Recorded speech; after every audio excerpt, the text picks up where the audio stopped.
جمعية الدعوة والإرشاد وتوعية الجاليات بمحافظة بدر. الحمد لله رب العالمين والصلاة والسلام على أشرف الأنبياء والمرسلين نبينا وحبيبنا محمد وعلى آله وصحبه أجمعين أما بعد. محترم سامعین کرام، اللہ تعالیٰ نے تمام مخلوقات میں سے انسان کو بوجہ عقل سب سے افضل مخلوق بنایا، اور پھر انسانوں میں سے بوجہ ایمان اہل ایمان اور مسلمانوں کو دوسری قوموں کے اوپر، دوسرے انسانوں کے اوپر فوقیت بخشی، اور پھر اللہ تعالیٰ نے مسلمانوں میں سے بعض کو بعض کے اوپر فوقیت دی۔ شریعت نے ہمیں یہ بتایا کہ مسلمانوں میں فلاں کام کرنے والا فلاں کام کرنے والوں کے اوپر برتری رکھنے والا ہے، فلاں عمل کرنے والا باقیوں سے افضل ہے۔ جس طرح کہ پیغمبر علیہ السلام نے فرمایا، خیرکم من تعلم القرآن وعلمہ، اے مسلمانوں، تم مسلمانوں میں سے بہترین انسان وہ ہے، بہترین مسلمان وہ ہے، اعلیٰ مسلمان وہ ہے جو قرآن کو سیکھتا ہے اور قرآن کو سکھاتا ہے۔ قرآن کے معلم اور قرآن کے متعلم یہ باقی مسلمانوں میں فوقیت رکھنے والے ہیں۔ جس طرح کہ اللہ رب العالمین نے فرمایا کہ قل هل يستوي الذين يعلمون والذين لا يعلمون، کہ کیا اہل علم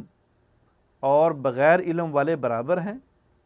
عالم اور جاہل برابر ہے؟ قطعاً نہیں۔ تو اس طرح مسلمانوں میں جو علماء ہیں، جو دین کا علم رکھنے والے ہیں، جو دین کی فہم و فراست رکھنے والے ہیں، وہ دوسرے جاہل لوگوں سے افضل ہیں۔ اسی طرح اور بہت کیٹاگریز ہیں، بہت سارے معاملات اور بہت ساری نشانیاں ہیں جن کی وجہ سے مسلمان کے اوپر فوقیت رکھتا ہے۔ تو ان میں سے ایک عمل وہ انسان کے خوش قسمت اور خوش بخت ہونا ہے۔ یقیناً خوش بخت انسان، خوش قسمت مسلمان، یہ باقی مسلمانوں کے اوپر فوقیت رکھتا ہے۔ خوش بختی کیسے ملتی ہے؟ بہت سارے اسباب ہیں، لیکن ان اسبابوں میں سے ایک مین سبب وہ انسان کے پیچھے دعاؤں کا ہونا ہے۔ اگر انسان کے پیچھے، یعنی اس کی غیر موجودگی میں یا اس کے کردار کے لیے اس کے بڑے دعائیں کرنے والے ہیں، اساتذہ اکرام دعائیں کرنے والے ہیں، بزرگ ہستیاں اس کے لیے دعا کرنے والی ہیں، تو وہ انسان یقیناً خوش بخت ہے، خوش قسمت ہے، لکی ہے، اچھے نصیب والا ہے۔ اور یہ نصیب کسی کسی کو ملتا ہے۔ جب ایسی خوش بختی وہ پائے گا تو وہ باقی مسلمانوں کے اوپر فوقیت لے جائے گا۔ کیوں؟ خوش بختی کی وجہ سے انسان بہت سارے معاملات کے اندر، عبادات کے اندر، بہت سارے اعمال افعال کے اندر باقی مسلمانوں سے، باقی انسانوں سے آگے نکل جاتا ہے۔ اور جب انسان کے پیچھے، مسلمان کے پیچھے دعائیں بزرگوں کی دعاؤں کی صورت میں ہو تو وہ خوش قسمت ہے، اس کے کام آسان ہو جاتے ہیں۔ لڑکی کا رشتہ کرنا ہے، لڑکے والے آتے ہیں، جب وہ دیکھتے ہیں کہ لڑکی کی دادیاں، اس کی نانیاں، اس کی خالائیں، پھوپھیاں، اس کی ماں، اس کی بہنیں اس کو ڈھیروں دعائیں دینے والی ہیں، محلے کی عورتیں اس کو ڈھیروں دعائیں دینے والی ہیں، تو وہ سمجھ جاتے ہیں کہ لڑکی اچھے کردار کی مالک ہے، لڑکی اچھے اخلاق کی مالک ہے، لڑکی اچھی سیرت کی مالک ہے، رشتے میں آسانی ہو جاتی ہے۔ اسی طرح لڑکے کا معاملہ ہے، جب اس کے کردار کو ہر بندہ سراہنے والا ہو اور اس کے نصیبے کو ہر بندہ دعائیں دینے والا ہو تو رشتے والے سمجھ جاتے ہیں کہ لڑکا اچھے کردار و اخلاق کا مالک ہے۔ کاروبار کرنا ہے،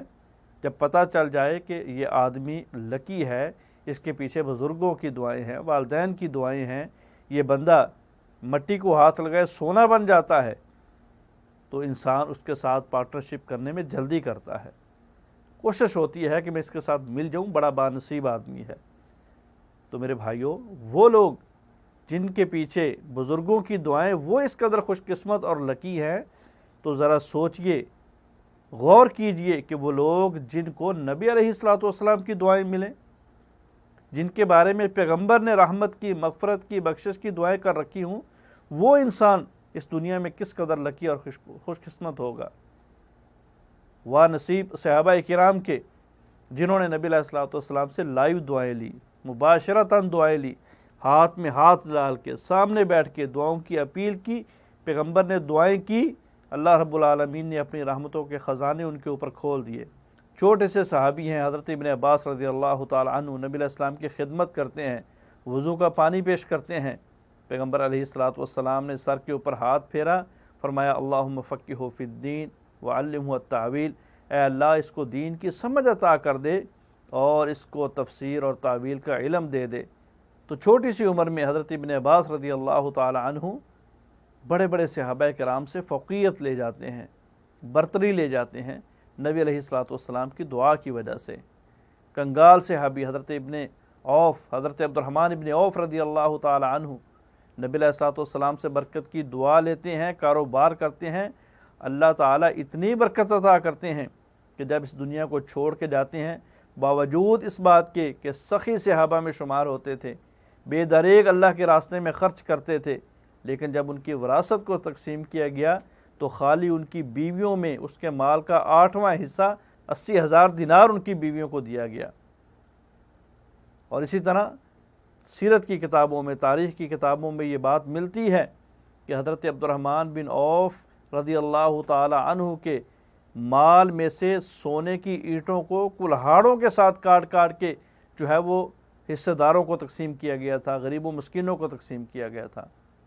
حضرت ابو ہریرہ رضی اللہ تعالی عنہ نبی علیہ السلام کے پاس آتے ہیں،